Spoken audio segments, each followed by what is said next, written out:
It's about to go live. Alright, it should say online. We're live. Here. 3, 2, 1. We're on the air. It says we are live. There. Hi. There we go. Hey. We're live.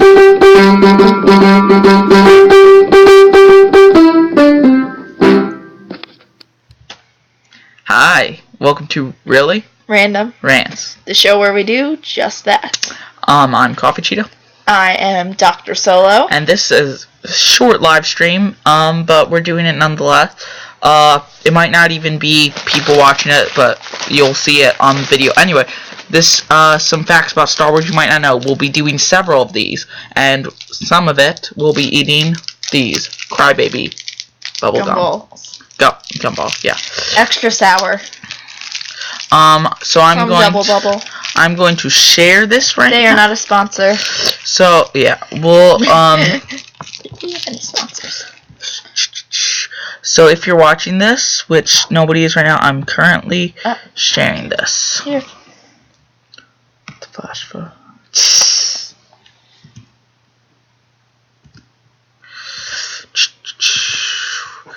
If you're watching this in the playback, I'm currently sharing it. That's Yeah.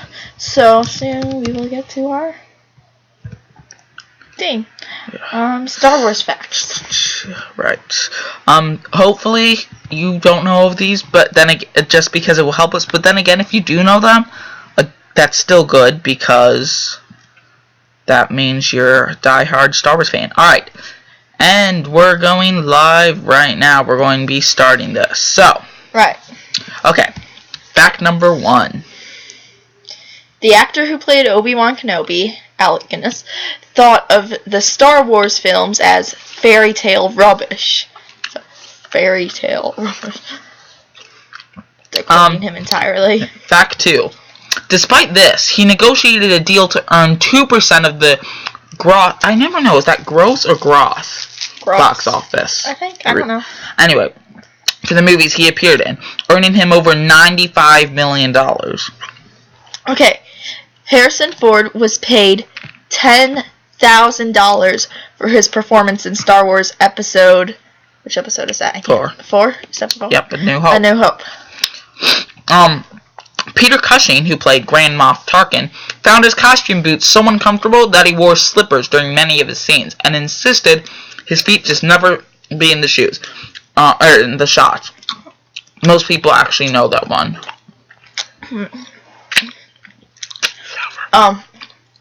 Well, those scenes are sour. The sound of the TIE Fighter engines is actually the sound of an elephant call, mixed with the sounds of a car driving on a wet pavement. Sour. Steven Spielberg made a bet with George Lucas for his percentage of the Star Wars films, which has earned him millions of dollars since. While shooting the scenes in the trash compactor, Mark Hamill held his breath for so long that he bursted a blood vessel in the side of his face, and they had to adjust framing while shooting for the rest of the scene to avoid showing the blemish. Many of the buildings constructed to be used in shots of Tatooine are still standing in Tunisia. In fact, some of them are still used by locals. However, sorry, I got distracted there. Most of them are destroyed now. Like, destroyed as in, not as in good condition, because it's been like 30 years, pretty much. Alright, fact 9. Yeah. Dennis Lawson, who played Wedge Antilles. I know, I messed that up. Wedge Antilles is Ewan McGregor's uncle. Some people know that too, but yeah, I know his name's Wedge. I don't know why I said Widge. Don't know. If you see a black screen, who cares? Just ignore it. I'm trying to move this so that we can see both things at the same time. But, there we go. No, that didn't help. Oh, well. Alright. Luke Skywalker was originally going to be named Luke Starkiller, A lot of people know that by now too. So, and retained the name up until the film began shooting. Luckily, the name was never mentioned, so it was changed to Skywalker with little effort. In fact, the first time he actually says his last name is when he's I'm Luke Skywalker. I'm here to rescue you. And isn't that like the only time it's ever used in that movie? Which is funny because that's probably how the Empire found out he was Anakin's son, Darth Vader's son. I mean, all right. The starship that became the blockade runner, seen at the beginning of the Star Wars episode, is it Star Wars? Yeah, A New Hope, episode 4, was. You took away my guideline. Was the original design of the Millennium Falcon. So it was the Millennium Falcon design, and then they didn't like it, so they decided to still keep it in as the blockade runner. Then the Jawa language is based on a sped-up version of the Zulu language. The language Greedo speaks is a South American language called Quechua. We're not sure how to pronounce, but it's spelled Quechua. Alright, then the bounty hunter Bosk's clothing is recycled spaceship from Doctor Who. No, spacesuit. Oh. Yeah. Oh, yeah. It's it's the same suit that was used in one of the Doctor Who episodes. We might give the 50s or whatever. Just a moment. I have an idea. I said that. I'm going to show you guys the image in a few minutes. Of 50 years ago. Yoda's species has never been named. Hopefully they don't. I mean, I would like it to be named, but then again, it takes away the mystery. No, this fact is actually known a lot more than some of the others. And that is that Mark Hamill was in a bad car accident before they were filming on Star Wars Episode 5, The Empire Strikes Back, causing severe facial trauma. The scene in which Luke Skywalker is mauled by a Wampa was added to account for the scarring on his face. See, I never really see the scarring, even when I watch it. And I'm like, where's the scarring? Here, we're going to take a break for me to add thing. You will see a blank screen as I add the picture for you of Bosk's outfit. Bosk is that green alien, by the way, in Episode 5. Fire Strikes Back. One of the bounty hunters. Alright, there you can see it. I'll try to make it bigger now. Why are we eating all this candy? No. Alright, so there it is. That is what... Same suit. Alright, back to us. Sorry if you haven't been seeing Dr. Solo. The screen turned. It's fine. They don't need to see me. Alright, so... during the evacuation of Cloud City, you can see an extra running with what appears to be an ice cream maker. I'll do that one. Alright. The extra has since been given an elaborate backstory, and the supposed ice cream maker is meant to be a database of contacts within the rebellion. That's fine. Or if you're like some people, a database. Either way. Yoda was originally going to be played by a monkey carrying a cane and wearing a mask. Some of these I know, some of these I actually That would have been interesting. The word Ewok is never said out loud in the Star Wars movies. So that could also explain why some people don't know what you're talking about if you tell them about the Ewoks. Most people know them. Alright. Luke's lightsaber in Star Wars Episode 6, Return of the Jedi, was originally going to be blue to match the lightsaber he lost in the previous film, but George Lucas was worried that it would confuse the audience and thought a green lightsaber would make it better, so that change was made. At one point, Star Wars Episode 6, Return of the Jedi, was going to be called Revenge of the Jedi, and there were actually trailers and posters produced with the original title. That wasn't well known for a while, but now that's actually fairly common. Yeah. We actually saw a poster from when it was called Revenge of the Jedi. But anyway, there's also an episode on Pawn Stars where it's there. If I would show you a picture right now, but chances are you've probably seen it. But if you haven't, just Google search Revenge of the Jedi poster. And another fact before we move on is that the lightsabers, another thing wrong about it, they actually got the wrong colors. Darth Vader has the blue lightsaber, which technically as Anakin he did, but and Luke has a red lightsaber. So that was wrong. Alright. In fact, the producers of Star Trek II, The Wrath of Khan, changed the name of their film from Revenge of Khan to avoid confusing the two films. Back when it was Revenge of the Jedi. I'm going to show you a picture in a little bit again, too. Alright, for this next fact, which is the bounty hunter droid IG-88. He's the one with the cylinder head. Excuse me. Was actually built from recycled film props. You should show them that picture. That's what I'm doing. Oh. His head is the drink dispenser from the cantina scene in Star Wars Episode 4, A New Hope. We will show you the picture in just a moment. Here we go. Disappearing again. Dun dun dun dun dun dun dun. There we go. Alright. Make it bigger. Isn't that cool, guys? I think it's cool. Those things right there. His head repainted. Alright. 3 of the aliens seen on Jabba's barge in Star Wars Episode 6, Return of the Jedi, are named Kletu. Sorry if I pronounce these names wrong. Star Wars names are hard to pronounce, some of them. Barada and Nikto. Their names are referenced in Army of Darkness. That's a Star Trek movie. As the words one must say to destroy the Book of the Dead. The names themselves are a reference to the words that must be spoken to shut down the robot in the day the Earth stood still. So, 3 sort of 2 references all in one thing there. If you want to find out how it's pronounced right, probably look up the scene from Star Trek. Wait, Army of Darkness. I thought it said Into the Darkness, which means it might not be a Star Trek movie. It might just be Army of Darkness. Okay. So look that up if you want to see it. Now, while filming Star Wars Episode 6, Return of the Jedi, the code name for the project was Blue Harvest, which was supposed to be a horror film with the tagline, Horror Beyond Imagination. Again, lots of people know that, too. So. Wait, what is it exactly? I'm kind of confused. Like, that's the production name, because if they said Star Wars Episode 3, it would have been Episode 3 at the time. Yeah.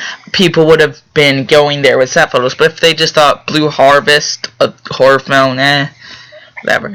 The cast actually seriously considered making Blue Harvest when a series of sandstorms halted filming for several days. So they were thinking of actually making the film. Not making it be called that, but a different horror film.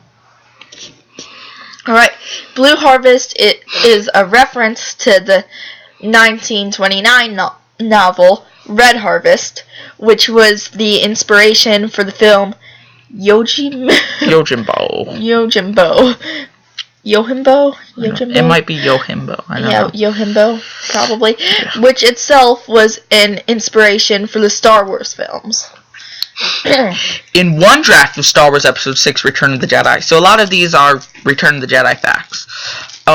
Before I read this, though, just thought I'd let you know this Episode 2 in a mini-series of Star Wars-related videos we're doing leading up to The Force Awakens. Journey to The Force Awakens. No, this is not part of the Star Wars campaign, Journey to the Force Awakens. Anyway, so in one of the drafts of Episode 6 of Star Wars, Obi-Wan Kenobi and Yoda were going to leave the Force and return to their physical bodies again to either assist Luke in his confrontation with Darth Vader and the Emperor, or to join him during the celebration on Endor. They did join him during the celebration on Endor, but in ghost form. Yeah. So it would be interesting if they did that in a new movie, showed they could return to physical. Yes, but so people far, say Disney ruined Star Wars. Yes, if they didn't know that fact. Star Wars Episode 1, The Phantom Menace, was labeled as the Dollhouse when it shipped to theaters. Again, because if they said Star Wars Episode 1, The Phantom Menace, people would try to take as it's shipping there, they would try to intercept it, get it from packaging. So the dollhouse. Yeah. That does sound like a horror film. Yeah. No physical clone trooper outfits were actually produced for the film. Every clone trooper seen in the Star Wars film was created with CGI, and that is also a well-known fact now. And it's pretty obvious itself, to be honest. Mm-hmm. And then another one that's sort of well-known, but maybe you don't know it. I'll show you an image as Dr. Solo will read it then. Alright, where are we? Dr. Oh, yes. The communicator Qui-Gon Jinn uses is actually an alterated... how do you pronounce that first? I don't know. Anyway, one of those... just say what it is. It's a blade for women's razor. And it's, altered to be different. So I will show you a picture of that. Oh, wow. You might have been seeing this. I think they've been seeing this the whole time. Oh, wow. Alright, well, anyway, we'll get a thing of us. Sorry about that. Oh, yeah. I can only do, for scenes, which means we'll just make this get smaller. It's like it's not there. And add a new image. So yeah, it will show you the razor. Yep. That's what his communicator is. Pretty so now you know how to build one. Yeah, just take that, alter it to that, and then that. I think that's how the final product is. Okay. Alright. I think one's the front and one's the back. Alright, so Samuel L. Jackson claims that the words actually, we're not going to say that one. Oh. While filming lightsaber fight scenes, Ewan McGregor kept getting carried away and making the sound of the weapon himself, which had to be removed in post-production. I think, yeah. I feel like somebody else on the Star Wars set did that before, but... Okay, how do you pronounce that guy's name? Tupac Shakur, I guess. Tupac Shakur. I apologize if we are mispronouncing that name, but he actually auditioned for the role of Mace Windu. I'm going to see if anyone typed. Nope, nobody typed anything. If you want to type things in the chat pod, you can. Thank you, the one viewer we have watching now, or any viewers that are watching later when this isn't live. Let's see. I'm going to reshare it again for people to know that we're live. Really random Rants on stream is going on now. Alright, share it back on Google Plus again.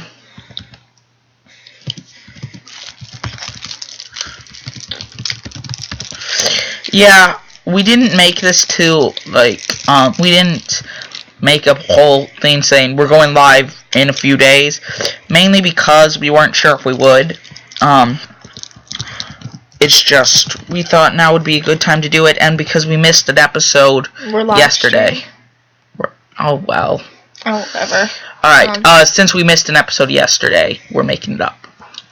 Anyway, an early draft of the Star Wars saga began with, "This is the story of Mace Windu, a revered Jedi Bendu of Upauchi, who is related to Usby C.J. Thape, a Padawan learner of the famed Jedi.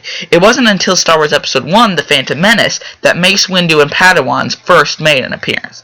So that's how it was going to start off. And then earlier, before that, it was going to be called The Adventures of Luke Skywalker. I forget the whole title. Yeah. But, okay. Right, so.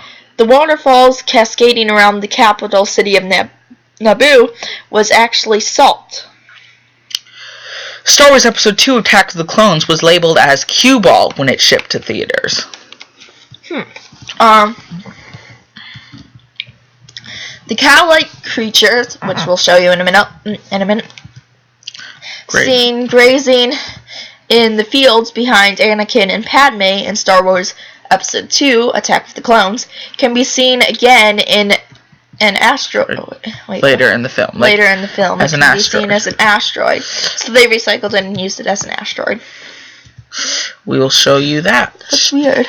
You know, you can see it, but then again, it's hard to spot. Like, it's one of those things where you kind of almost have to be, I keep doing that. You kind of almost have to be looking for it. There's that razor again. Let's get rid of that. Alright, let me add these two images so you can see. Oh, I guess it was all one image. So let's get that bigger. That's as big as I can make it just because of the there, just because of the shape of the image. But there it is, right there. You can't see me pointing to it, but it's kind of in that red box, and that's the thing that was on. All right. So the members of NSYNC, yeah, you can look that up if you want to find out what it is, made a cameo in Star Wars Episode 2, Attack of the Clones, to appease George Lucas's daughters, but the scene was cut from the final version of the film. And Ahmed Best, the actor that plays Jar Jar Binks, makes an appearance out of costume in the background of one scene. You can Google that, look Jar Jar Binks out of costume at Attack of the Clones or something like that, or if you want to find it. And so does Anthony Daniels, who plays C-3PO. And that was actually in the same place. Alright, George Lucas's daughter, Katie Lucas, appears as a Twi'lek dancer in Star Wars Episode 2, Attack of the Clones. Her sister, Amanda Lucas, appears as a background extra. Their brother, Jet Lucas, appears as a young Padawan in the Jedi Archive. So basically, they didn't appear until the prequels. But he's also his son was in the Jedi Archives. That's a scene from Episode 2 when Obi-Wan's trying to find out about the Clone Army. He comes in and starts talking to them. Anyway, he's also in Episode 3. He is actually the youngling talking to Anakin before the whole thing. There's no charger in here, so we will make these quick. We will be wrapping up soon. Yeah, so, alright. Star Wars Episode 3, Revenge of the Sith, was labeled as The Bridge when it was shipped to theaters. While standing in on the Galactic Senate, Jar Jar Binks votes in favor for Order 66, leading to the destruction of the Jedi and the rise of the Galactic Empire. Even more reason to hate him.